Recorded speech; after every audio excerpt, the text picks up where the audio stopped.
Olá, povo santo lindo e abençoado de Deus, como é que vocês estão?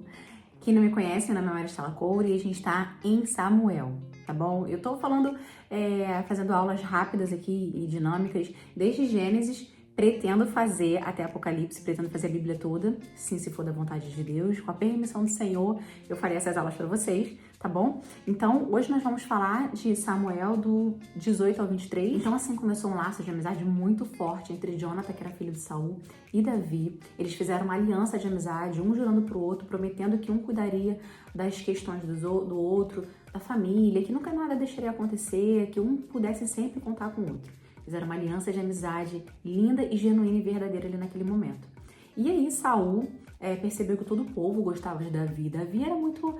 Sabe aquela pessoa que chega no lugar e você vê luz, você vê brilho, sorridente, alegre, nada estava ruim, estava tudo sempre muito bom, além dele ser assim, muito bonito, né? As feições dele eram bonitas, eram simpáticas, era sorridente, para ele estava tudo lindo. Então, as pessoas do arraial também gostaram muito dele, os soldados, os servos, todos se afeiçoaram a Davi. Não tinha um que falasse mal de Davi naquele lugar e Saul estava começando a observar isso. E aí começou a ter um cântico das mulheres, eles iam para as guerras e ganhavam as guerras, e eles voltavam e as mulheres começaram a fazer um cântico. E elas falavam assim, que Saul tinha matado milhares, mas que Davi tinha matado 10 milhares. Sim, 10 vezes mais que Saul. E Saul se indigna com isso, ele fica indignado. Quando ele ouviu elas cantando isso, ele pensou, o que é isso? Quer dizer então que um homem, que Davi já não era mais mancebo, ele já estava crescendo, já estava virando um homem, quer dizer que um homem mata mais pessoas do que eu, que sou o rei. Eles estão querendo colocar Davi no reinado? Não tô entendendo. Saul ficou indignado com essa canção das mulheres. Desde aquele dia, Saul começou a ficar suspeitando de Davi. Saul começou a olhar atravessado, começou a não gostar mais. Tudo que ele olhava para Davi, ele percebia alguma coisa que só ele percebia.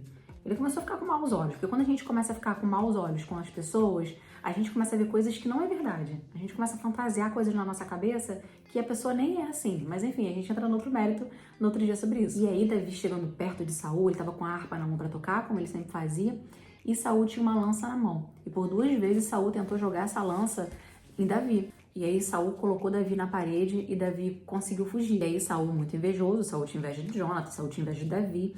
E ele começou a perseguir Davi, ele começou a ficar com inveja ao ponto de querer começar a matar Davi, pensar em armar coisas para matar Davi. E Davi sempre andando com prudência, Davi sempre tendo temor a Deus, porque Deus era com ele, e Saul também sabia disso, era mais um motivo também da inveja de Saul. Aquilo que Davi ia fazer, Deus estava com ele, se ele ia pra guerra ele ganhava, se tinha que fazer alguma missão ele ia, fazia, resolvia. Então assim, tudo que Davi pegava para fazer dava certo, tudo que Davi colocava a mão prosperava e era abundante, e Saul sabia disso.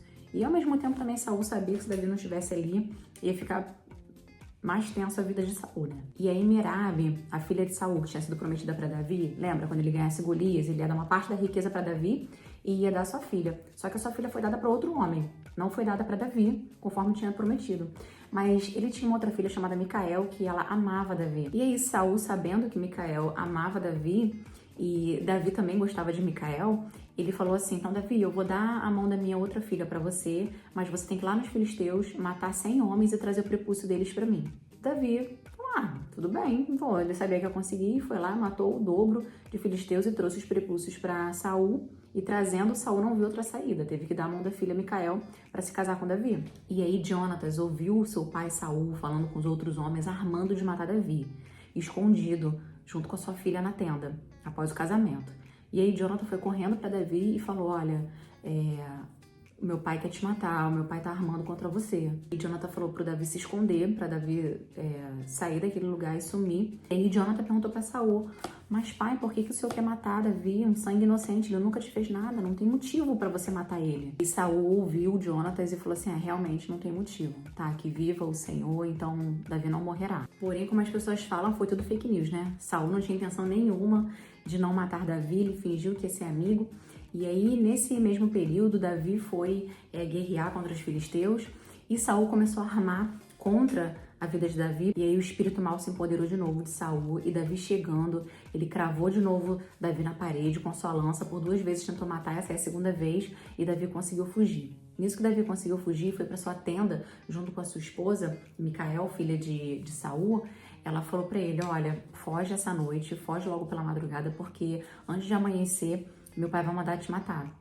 E aí, eu não quero que você morra porque eu te amo e eu quero que você viva, independente de estar comigo ou não, eu quero você vivo. E assim Davi fez, Davi fugiu. E aí, nisso que Davi fugiu, a Micael colocou do lado dela uma estátua com pelo de cabra e cobriu pra fingir que tinha uma pessoa deitada do lado dela, né? Pra quando aquele pessoal chegasse de manhã, achasse que era Davi e ficasse ali, pra Davi ganhar tempo. Né? E aí Saul descobriu, chamou Micael e falou, minha filha, por que você me traiu? Por que traíste seu pai? Ele ficou revoltado. Nisso Samuel veio a Ramá e participou de tudo. Ficou sabendo de tudo que estava acontecendo naquele lugar, se entristeceu muito e fugiu com Davi. Samuel e Davi sumiram. E Jonathan foi ao encontro de Davi e falou, Davi, se eu souber que meu pai quer fazer algo ruim contra você, eu vou te falar, mas também se ele não quiser fazer, se você se precipitou, se foi alguma fofoca, alguém falou demais, eu vou te avisar também. Então fica por aqui, que você tá escondido, e eu venho te trazer notícias. E ali eles fizeram uma segunda aliança. Davi e Jonathan fizeram uma segunda aliança, um prometendo para o outro que se realmente fossem ceifar vidas e eles morressem, que um cuidaria da família do outro. E lá na frente vai ter uma história linda também que eu vou contar para vocês sobre isso, tá? Que Davi honra isso que ele prometeu a Jonathan. A aliança, gente, a aliança de amizade é muito forte. Eu creio que Deus não une pessoas por unir, ele une propósitos, né? Então ele vai fazendo conexões de pessoas com o propósito dele. E para concluir e fazer aquilo que ele tem na sua vida através de algumas pessoas. Então, Jonathan e Davi foi aliança um para o outro, uma história linda de amizade que perpetuou durante muitos anos e mesmo depois, na morte de Jonathan, Davi continuou honrando o que tinha falado. Então, gente, a aliança de amizade é muito forte. Uma amizade verdadeira, ela tem uma aliança. Tem amizade de muitos e muitos anos que não é uma amizade tão verdadeira quanto uma amizade de tão pouco tempo. E vice-versa. Então, assim, eu não creio que é a quantidade de tempo. Porque quando Davi conheceu Jonathan, foi naquele mesmo período. Ele começou a tocar harpa pro rei Saul. Naquele mesmo que ele conheceu o rei Saul, naquele mesmo período ele fez essa aliança com Jonathan. Então, eles tinham meses de amizade. Então, independente do tempo, gente. Porque eu vejo muita gente falando assim, eu tenho 10 anos de amizade com fulano, tenho 20 anos de amizade com fulano. Fulano é muito minha amiga. Será? Será que é? Eu creio muito no coração genuíno. Eu creio muito nas coisas e creio em livramentos também, tá? Então, pela segunda vez eles fizeram uma aliança de amizade e as alianças de amizade são muito importantes porque tem uma frase que é assim, tem amigo que é mais chegado do que irmão. Né? Às vezes você tem irmão dentro de casa. Davi, por exemplo. Davi tinha 7 irmãos que nenhum deles era amigo dele. E aí Jonathan era um amigo que virou irmão. Então, é muito importante esse laço que Deus une pessoas, esse laço, essa aliança de amizade que são unidas por um propósito bem que só Deus sabe lá na frente, né? Então, quando a gente ora para Deus assim, afasta de mim as pessoas que só o Senhor sabe o que falam, e as pessoas se afastam do nada, um motivo bobo, as pessoas se afastam. Então, é porque Deus está ouvindo conversas que não são propícios, só Deus está ouvindo. Então, às vezes você acha que a pessoa é muito sua amiga ou seu amigo e do nada ela se afastou, do nada ela sumiu. Foi com certeza Deus que tirou, porque se você pede para Deus afastar o mal de perto de você, Ele ouve tudo que você não ouve. Então, não fica correndo atrás. Se Deus afastou alguém, se alguém era muito seu amigo e saiu, tem duas coisas. Ou a pessoa tá com uma vida muito corrida mesmo e tá cheia de coisa para fazer e não tem mais aquele tempo que tinha com você de qualidade, ou realmente Deus está afastando aquela pessoa, então não tente. Tudo que é forçado, tudo que a gente força, não dá certo, sabe? Uma amizade que é forçada não dá certo, uma amizade que a gente se doa mais, a outra não se doa tanto, não dá certo. Tem que ter uma reciprocidade, tem que amar igual, tem que ter reciprocidade igual. Eu, durante muitos anos, sofri com isso, porque eu tenho coração... Eu falava pra Deus que tem um coração banana, né? Aquele coração que a pessoa faz, eu perdoo e faço pela pessoa. A pessoa faz comigo, eu perdoo e faço pela pessoa. Eu tô ali constantemente querendo amar e ajudar aquela pessoa e a pessoa tá sempre assim. Então, eu já aprendi que eu dou o meu melhor, independente da pessoa receber o melhor ou não, porque a gente é muito do interior. Quando você faz algo de bom para alguém e a pessoa não recebe esse algo de bom como você gostaria, o problema não é você, minha irmã, meu irmão. O problema é que a pessoa é assim mesmo. O coração dela não é aceitável, ela é uma pessoa estranha, é uma pessoa fria. De repente ela já sofreu muito na vida. De repente ela mesma fica escaldada com a amizade. De repente ela mesma tem problemas nela mesma, não era nada contigo. Então, independente de você ser uma pessoa boa ou ter um coração mole, sempre dê o seu melhor. Sempre dê o seu melhor, porque tudo que a gente planta de bom, a gente colhe de bom. Então, tem pessoas que reclamam que a vida não tá funcionando, que não tem amizades, que constantemente está depressiva, constantemente está aflita. Mas aí Deus coloca pessoas no caminho dela para ajudar e ela mesma afasta. Aí só Deus na causa, né? Mas aí eu já fugi do assunto, já entrei em outro, mas se eu tô falando é porque eu tô sendo direcionada. Então, mas vamos voltar pra aula. E Jonathan realmente descobriu que o seu pai quer, a intenção de Saul é matar Davi mesmo. Então, Jonathan foi lá e falou, Davi, realmente meu pai quer te matar, fuja, entendeu? Porque enquanto eu puder despistar ele, eu vou despistar. Mas não dá pra despistar muito tempo, porque ele vai pelejar atrás de você, ele vai procurar você até te matar. E assim, Davi saiu dali, fugiu e foi ao encontro do sacerdote Aimeleque. Davi fugiu com alguns homens que seguiam Davi, né? Que gostavam muito de Davi e onde Davi e eles iam juntos. E aí foram e aí Davi foi lá em Aimeleque e pediu pra ele alguma coisa de alimento que ele tivesse pra dar, né? Algum pão, alguma coisa, uma cevada, qualquer coisa. E aí Aimeleque falou pra ele, olha, eu não tenho o que te dar agora de comer, eu tenho esses pães aqui que são consagrados do Senhor. Mas só pode comer eles quem não tem se deitado com mulher nenhuma. Davi falou pra ele, pode ficar despreocupado, porque desde quando a gente fugiu, ninguém tem se deitado. Não homem mancebo nenhuma que tenha se deitado com mulher nenhuma. E aí eles levaram os pães e comeram e dividiram entre eles. E aí Davi fugiu e foi encontrar o rei de Gate. E chegando lá, os homens falaram assim, ué, não é esse Davi que matou o filisteu Golias? Não é esse que as mulheres sempre estão cantando que Saul matou milhares e Davi matou 10 milhares? Ah, mas esse aí ele é guerreiro, esse aí ele mata todo mundo. Não, ele não é de confiança não. E aí Davi temeu muito por conta disso, que ele estava no meio com os homens dele e os homens em volta e o rei na frente. Eu já imagino a cena. E eles falando isso, acusando Davi. Davi não via solução. Davi na hora pensou, eu vou morrer aqui. Davi começou a fazer maluquice, começou a fazer doidice.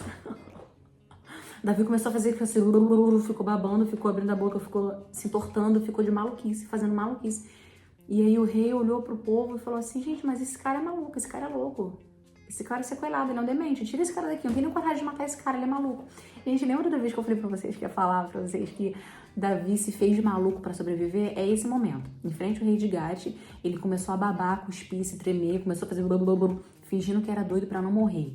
Então a gente tem que fazer isso na nossa vida, tá, povo? A gente tem que se fingir de doido, se fazer de maluco, muitas vezes pra sobreviver. É melhor você sair de uma discussão como perdedor, como errado, como louco, do que você querer ganhar uma guerra sozinho, sem Deus, tá? Com faca, com espada, então se faz de doido pra sobreviver. Aprenda mais uma pro Davi aí, ó.